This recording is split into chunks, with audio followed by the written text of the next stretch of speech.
Pense em um mapa antigo da Europa. As fronteiras não estão onde você as conhece. Nenhum país se chama como hoje. Apenas rios, florestas e planícies intermináveis. Agora imagine que esse mapa não mostra territórios, mas rotas de migração, linhas invisíveis que cruzam séculos. É aqui que a história dos eslavos começa, não como um povo definido, mas como uma correnteza humana movendo-se em silêncio.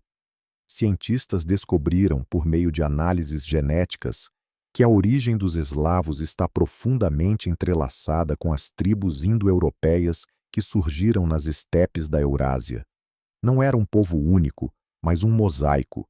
Caçadores do norte, agricultores do sul, guerreiros nômades vindos das estepes. Fragmentos que se misturaram e criaram algo novo, um DNA híbrido, tão resistente quanto misterioso. Pense nisso. Enquanto reis assinavam tratados e monges copiavam manuscritos, os genes trabalhavam em silêncio, recombinando-se geração após geração. A história escrita é barulhenta, mas a genética é paciente. Ela guarda segredos em ossos enterrados, esperando apenas que alguém saiba perguntar. E quando perguntaram, as respostas foram desconcertantes. A herança genética eslava mostrou proximidade não apenas entre os povos eslavos atuais russos, poloneses, ucranianos, sérvios, mas também com populações bálticas e até com grupos distantes, que ecoam migrações esquecidas, como se a identidade eslava fosse menos uma fronteira e mais uma corrente subterrânea atravessando a Europa. Imagine um vilarejo medieval em chamas, cercado por invasores. Muitos morrem, alguns fogem. Para a história, é o fim de uma comunidade. Para a genética, é apenas um desvio no rio. Os sobreviventes carregam consigo o mapa invisível de sua origem, e esse mapa continuará a viajar muito depois que o vilarejo virar pó. Mas há algo quase irônico aqui. Durante séculos, filósofos e políticos tentaram definir quem eram os eslavos, às vezes para glorificá-los, às vezes para subjugá-los. Criaram mitos de pureza, contos de destino coletivo. E então vem a ciência moderna e mostra: não existe pureza. Existe movimento. A ideia de um povo fixo é apenas uma ilusão conveniente, porque a biologia conta outra história, a dos encontros. E talvez seja essa a parte mais perturbadora, porque se você seguir os genes, percebe que a linha que separa eles e nós nunca existiu de fato. É como tentar separar gotas de chuva depois que já se tornaram um rio. E você? O quanto da sua identidade é realmente sua, e o quanto é apenas um eco de vozes que você nunca ouviu? Agora feche os olhos por um instante e imagine uma floresta densa, úmida, onde a luz do sol mal atravessa o dossel. Essa era a paisagem de boa parte da Europa Oriental há mais de 1000 anos. Entre rios sinuosos e vales isolados, pequenas comunidades eslavas se multiplicavam. E, enquanto a história medieval registrava guerras, coroações e invasões, o que de fato moldava esses povos estava acontecendo num nível invisível, na troca de sementes, no casamento entre aldeias, na lenta fusão de linhagens. Quando geneticistas analisaram esqueletos de cemitérios datados do século VI ao IX, encontraram algo inesperado, uma continuidade impressionante entre esses restos mortais e a população moderna de áreas eslavas. Em outras palavras, o que sobreviveu não foram apenas nomes e tradições, foi a própria essência biológica. Muitos povos da antiguidade se diluíram no fluxo da história, mas os eslavos permaneceram geneticamente reconhecíveis, como se fossem uma melodia que nunca deixou de tocar, mesmo quando o volume diminuía. E, no entanto, há uma ironia quase cruel nisso, porque os eslavos foram durante séculos associados à palavra escravo. Na Europa medieval, eslavos se confundia com esclavos, uma etiqueta que reduzia um conjunto de povos a uma condição social. Você percebe a contradição? Enquanto a linguagem tentava aprisionar sua identidade, a genética os revelava como uma rede resiliente, capaz de se espalhar e se adaptar. A expansão eslava foi uma das mais rápidas da história europeia.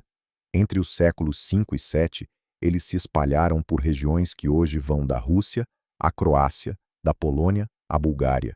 Não por grandes exércitos organizados, mas por um crescimento quase orgânico, demográfico. Como raízes de uma árvore que lentamente quebram a calçada, eles foram ocupando territórios, misturando-se, deixando sua marca em dialetos, em costumes e até no solo, porque sim, a agricultura eslava alterou o desenho da paisagem. E os genes acompanham esse rastro. As assinaturas genéticas encontradas no cromossomo Y, transmitido de pai para filho, revelam uma expansão consistente, conectando povos distantes. Uma espécie de linha de costura unindo o Báltico aos Balcãs. Ao mesmo tempo, o DNA mitocondrial, herdado das mães, conta outra versão da história, uma versão ainda mais misturada, mais plural, mostrando que as mulheres, muitas vezes sequestradas em guerras ou unidas em alianças matrimoniais, carregaram consigo a diversidade que impediu o isolamento. Você já reparou como, na escola, aprendemos história em linhas retas, uma linha cronológica, uma sequência de reis, guerras e tratados. Mas quando olhamos pelo prisma genético, a história não é uma linha, é uma teia. E nessa teia, os eslavos ocupam um lugar de entrelaçamento. Eles não foram apenas receptores de influências, eles também espalharam sua própria herança, contribuindo para o código genético de inúmeros povos vizinhos. Agora, pense em como isso ressoa hoje. Em um mundo obcecado por identidade, por fronteiras e por pureza cultural, a biologia eslava é quase uma piada cósmica. Ela mostra que não existe pureza, que a verdadeira força está na mistura. O que os mantinha unidos não era uma essência fixa, mas a capacidade de absorver e transformar.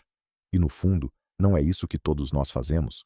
Adaptar, herdar, reinventar. O DNA dos eslavos é só um lembrete mais explícito de que pertencemos menos a países e mais a processos. Imagine agora um lago congelado. O gelo parece sólido, eterno. Mas, sob a superfície, a água continua viva, em movimento. É assim que a identidade eslava foi percebida por séculos. Algo fixo, imutável, quase cristalizado. Mas quando a ciência genética quebrou esse gelo, revelou-se um fluxo inesperado, turbulento e cheio de confluências. As análises recentes mostraram algo que abalou velhas certezas.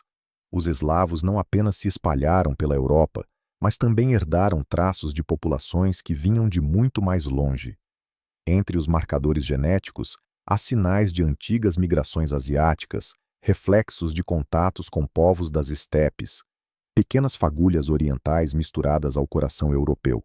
E, de outro lado, marcas do encontro com tribos germânicas e celtas, como cicatrizes gravadas no genoma. O que parecia uma identidade uniforme se revelou como um espelho quebrado, fragmentos vindos de todas as direções. Esse é o ponto de virada. Porque se a narrativa tradicional falava de nações irmãs e raízes comuns, a genética revela algo mais profundo, que ser eslavo nunca foi sobre sangue puro, mas sobre a própria aceitação do impuro, sobre a capacidade de reunir diferenças e transformá-las em continuidade. E há um detalhe quase poético nisso.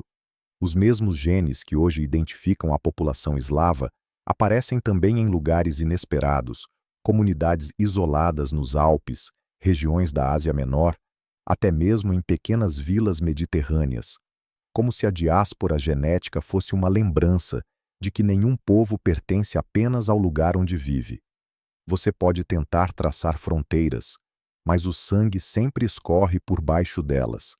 A ciência mostra ainda algo perturbador. A língua eslava, que tantas vezes foi vista como cimento cultural, não coincide perfeitamente com as fronteiras genéticas. Há populações que falam idiomas eslavos sem carregar todos os marcadores biológicos, e populações geneticamente eslavas que falam outras línguas. Ou seja, até o que pensamos ser a alma de um povo, a língua não se sustenta como definição absoluta. O que resta, então? Talvez reste apenas a consciência de que identidade é processo, nunca produto acabado. De que você não é apenas você. Você é o resultado de cruzamentos, encontros e escolhas feitas por pessoas que jamais conhecerá. Agora imagine caminhar por uma rua de Varsóvia ou de Belgrado. Olhar para os rostos que passam. Alguns carregam olhos claros herdados de invasores do norte. Outros trazem traços mais escuros, vindos de antepassados mediterrâneos. Uns têm estatura que remete às estepes, outros lembram camponeses bálticos. Mas todos, sem exceção, compartilham algo invisível, um fio genético que atravessa séculos. E é nesse fio que a ciência insiste em nos fazer prestar atenção. E você, já se perguntou quantos fantasmas carregam o seu próprio rosto? Talvez o mais desconcertante de tudo não seja a ciência revelar o inesperado, mas a forma como isso nos obriga a encarar nossas próprias ilusões. Por séculos, acreditamos em narrativas de pureza, de raízes profundas, de essências imutáveis. Políticos, reis e generais ergueram bandeiras sobre a promessa de que um povo podia ser único, separado, incontaminado. E então, em uma sala fria de laboratório, uma máquina lê o DNA e sussurra: nada disso é verdade. As origens genéticas dos eslavos não contam a história de um povo fechado em si mesmo. Elas contam a história de encontros, de sobreviventes que se misturaram, de crianças nascidas entre fronteiras que não existiam ainda, de mulheres levadas em casamentos forçados, mas que mesmo assim transmitiram a vida, de homens que atravessaram estepes com medo e esperança ao mesmo tempo. A identidade eslava, quando vista de perto, é um mosaico de cicatrizes, e é justamente isso que a torna indestrutível. E aqui, a narrativa muda de ritmo. Porque quando você percebe que todo conceito de pureza é ilusão, algo em você também desmorona. Se nem os eslavos, esse imenso grupo humano, são o que a tradição dizia, o que dizer de nós? Quem é você, quando descobre que o seu eu é apenas uma confluência de vozes que não sabe nomear? Talvez seja esse o segredo mais incômodo que a genética revelou, que a verdadeira herança não é sangue, não é língua, não é fronteira. É movimento, é a travessia. No fim, o que sobra não é um mapa, nem uma bandeira. O que sobra é um silêncio pesado, quase cósmico, lembrando que a história dos eslavos não foi escrita em pergaminhos, mas impressa em ossos, guardada em cada célula. A genética nos lembra que pertencer é menos sobre origem e mais sobre transformação. Cada vez que uma aldeia foi queimada, cada vez que uma criança nasceu de um encontro improvável, cada vez que um idioma foi esquecido, a identidade não desapareceu, ela se reescreveu. É isso que a ciência mostrou, que os eslavos não são uma essência perdida no tempo, mas um processo em movimento contínuo. E talvez essa seja a lição mais incômoda. Você também é processo. Você não é apenas você. É uma multidão de ancestrais, de trajetórias que nunca pediu, de escolhas que nunca soube que foram feitas. Carrega consigo guerras vencidas e derrotas esquecidas, migrações sem mapa, encontros sem testemunha. A pergunta que fica não é de onde você veio, mas o que você fará com tudo isso que lhe foi entregue. Porque, se a identidade é fluxo, então a herança verdadeira não é um passado imutável, é a responsabilidade de continuar o movimento. E talvez, no fundo, a única pureza possível seja essa: aceitar que não há pureza, que somos feitos de contradições, de invasões, de cruzamentos, que a beleza está justamente em ser irrepetível, irreversível, inacabado. No fim, você só vai se lembrar se decidiu acordar.